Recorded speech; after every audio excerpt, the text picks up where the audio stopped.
This is Miss Anna, and I want to begin with a story that is not a story. It is a pattern, a specific, recurring, demographically consistent pattern that plays out in enough women's lives with enough similarity that calling it a coincidence stopped being defensible a long time ago. She meets him.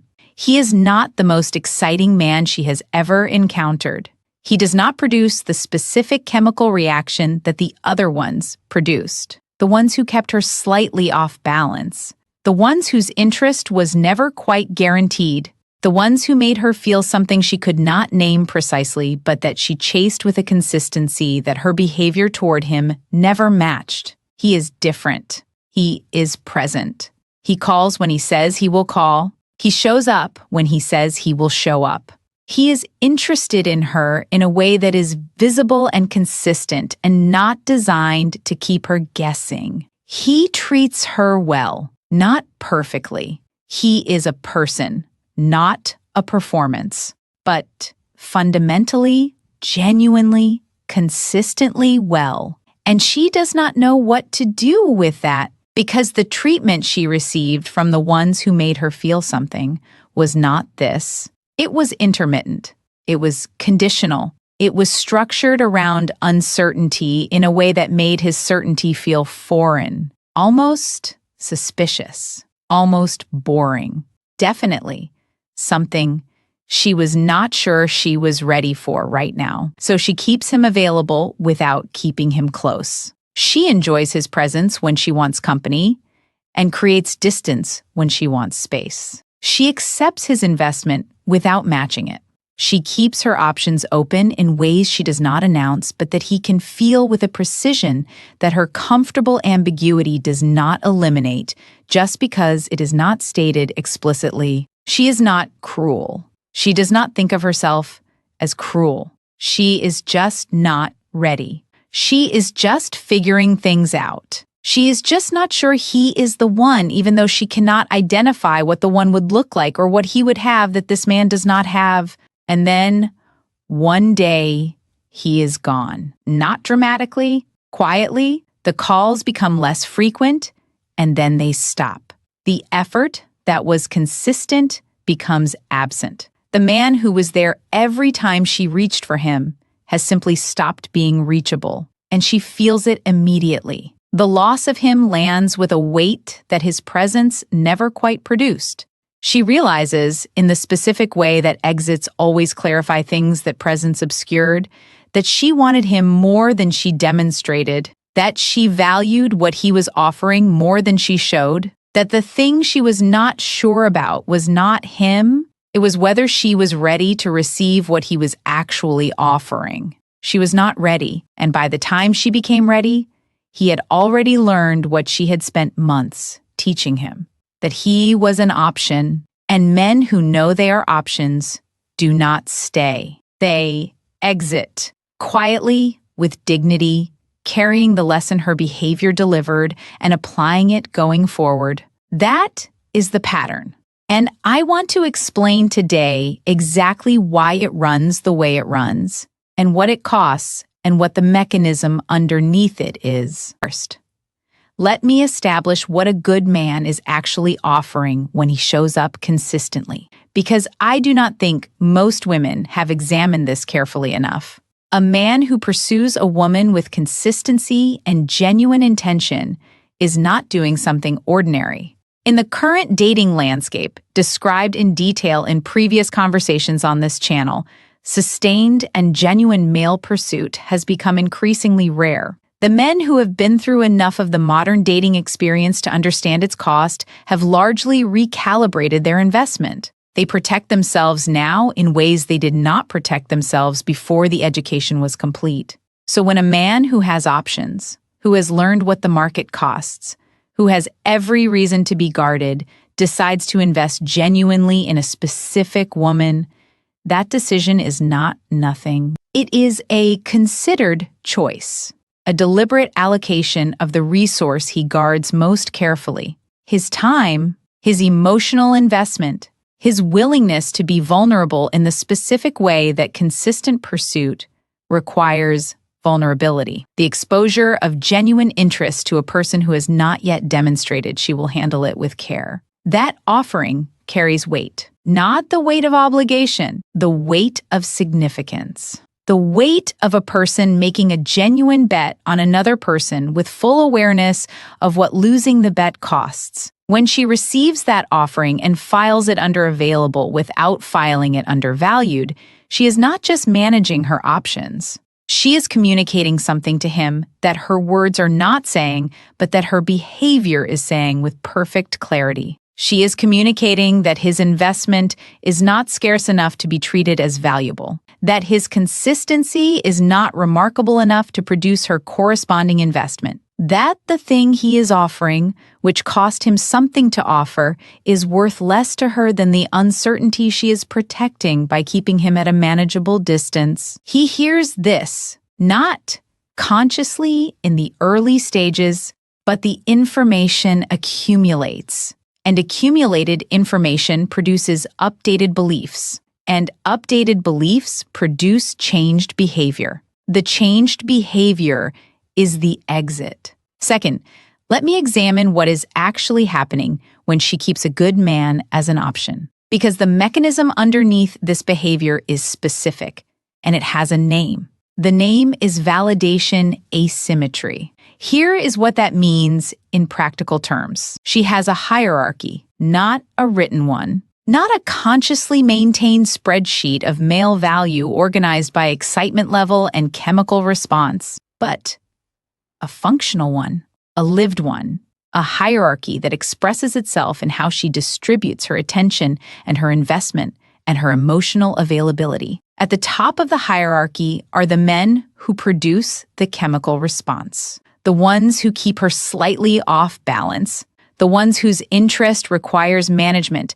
because it is not consistent enough to be taken for granted. She invests heavily in these men. She is emotionally available for these men. She tolerates from these men what she would not tolerate from others, because the thing they produce in her feels like something she cannot manufacture elsewhere. At a lower position in the hierarchy is the good man. He does not produce the same response. He is present in ways the others are not present, but presence, it turns out, is not what she has been calibrated to respond to. She has been calibrated to respond to intermittent reinforcement, to the specific neurochemical profile of uncertain reward, and his consistency, which is objectively superior to the inconsistency of the men above him in her hierarchy, does not activate the same response precisely because of its consistency. So she keeps him as insurance, as company, as the person who makes her feel valued on the days when the ones who do not value her consistently are not available. She draws on his investment without replenishing it. She takes what he offers and allocates her genuine attention and emotional investment elsewhere. This is validation asymmetry. She is receiving validation from him while directing her own validation toward men who are not giving her theirs. The asymmetry is structural. It is built into the hierarchy, and it produces a specific experience for the man at the lower position. He feels it as a gap, a persistent, specific gap between what he is putting in and what he is getting back, between the effort he is making and the reciprocity he is receiving, between the importance he has assigned to this dynamic and the importance she is demonstrating through her behavior. He cannot always name it, but he can feel it with the accuracy of someone who has been feeling it consistently for long enough that the feeling has become undeniable. And when the feeling becomes undeniable, the calculation changes. Third, let me examine why she does not see this happening in real time. Because the blindness is not stupidity, and it deserves examination. The first reason is the familiarity bias. The men who produce the strong chemical response feel like the right kind of feeling. They feel like what attraction is supposed to feel like because they match the template of what attraction has felt like in her previous experience. His consistency feels different from that template. Not bad, different, and different, when it does not match the established pattern, can be misread as absence of attraction rather than the presence of a different kind. She is not misreading him deliberately. She is running a comparison against a template that was built from previous experiences that were, in terms of what they were actually offering her, inferior. And the inferior template is producing a false negative. It is telling her that something is missing, when what is actually happening is that what is missing is the instability she has been trained to associate with desire. The second reason is optionality bias. The modern dating landscape provides enough theoretical alternatives that the cost of not committing to any particular option feels low. She does not need to decide right now. She can keep assessing. The assessment has no deadline. The man in front of her will presumably remain available while she continues to figure out what she wants. This calculation has an error in it that she does not see until the error becomes visible in the form of his exit. The error is this: the assumption that his availability is unconditional, that his patience is infinite, that his willingness to remain in a holding pattern while she optimizes her options does not have a cost that he is running and a threshold at which the cost exceeds what he is willing to pay. It has a cost. It has a threshold. And when the threshold is reached, the exit happens without announcement. Because a man who has been communicating his investment through consistent behavior does not typically announce its withdrawal through dramatic declaration. He withdraws it the same way he offered it, quietly, through behavior, through the gradual reduction of availability that mirrors the gradual reduction of his belief that the investment is going somewhere. She does not see the withdrawal coming because she was not watching for it. She was not watching for it because she had not fully registered that his presence was something that required tending, rather, than something that simply existed as a feature of her available options. Fourth, let me address what the exit actually costs her, not emotionally in the immediate term. Structurally, over time, the immediate cost is visible. The lost lands, the absence of him produces a clarity about his value that his presence never quite produced. She reaches for the thing she took for granted, and the thing is not there. But the structural cost runs deeper, and it accumulates in ways that the immediate loss does not fully represent. Every time a good man exits after being treated as an option, two things happen simultaneously. He updates his behavior going forward. The lesson her treatment delivered is a lesson about the cost of investing genuinely in women who are not genuinely invested in return. He carries that lesson forward. He is more guarded in the next situation, more protective of his investment, less likely to offer the full extent of his genuine interest before it has been matched. He has been educated by her behavior, and the education makes him less available to the next woman in the specific way that she found most valuable about him. She updates her circumstances going forward, not always consciously, but the pool of men who are willing to invest in her with the consistency and the genuine care that he offered is not infinite. It is specific. It consists of men who have not yet learned what he learned about the cost of offering that investment without reciprocity. And every man who learns that lesson from her reduces the pool by one. The structural cost is the slow reduction of what is available to her as she continues the pattern, not a cliff. A gradient, the gradual narrowing of the category of man she actually wants, offered with the consistency she actually values, extending the genuine investment she now understands she needed. The pattern that produced the loss does not self-correct. It repeats until the repetitions produce enough evidence that the behavior causing them is the variable that needs to change. Fifth, let me speak directly to the woman who is in this pattern right now, not the one who lost him already, the one who has him and does not yet know she is losing him. You can feel the gap I described. You know the difference between how much he is investing and how much you are reciprocating. You know you are keeping options open, that his behavior has not warranted keeping open. You know that the uncertainty you are protecting is not really about him. It is about you, about whether you are ready to receive something that does not come with the familiar anxiety of intermittent reinforcement. The question I want you to sit with is this: what are you actually waiting for? Not what story you are telling yourself about waiting. What you are actually waiting for.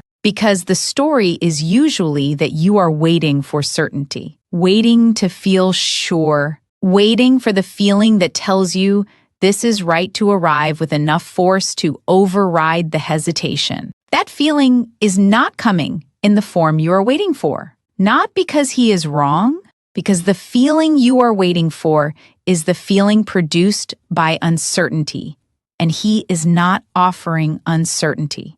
He is offering something better than that. He is offering you the actual thing, the real version, the one that does not require you to manage your anxiety about whether he is going to stay, because he has already demonstrated consistently and without drama that he is going to stay. The feeling you are waiting for is the feeling that the wrong men produce.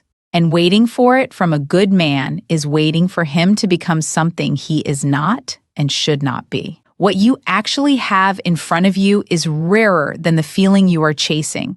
A man who is present, who is consistent, who has shown you through behavior rather than performance that his investment is genuine, who is offering you the thing that the men who produced the feeling never offered and were never going to offer. The question is not whether he produces the right feeling.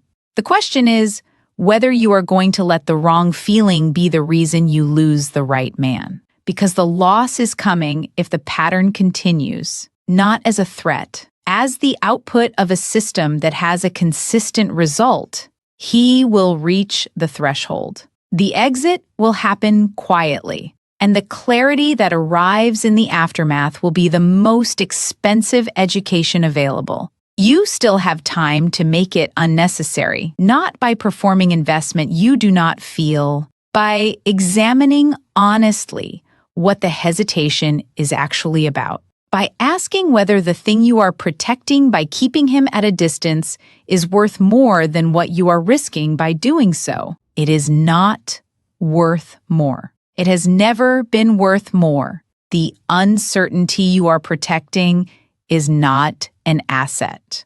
It is a habit, a familiar discomfort that has been mistaken for discernment for long enough that the mistaking has become automatic. Put it down. Choose the man who chose you before you were ready to be chosen.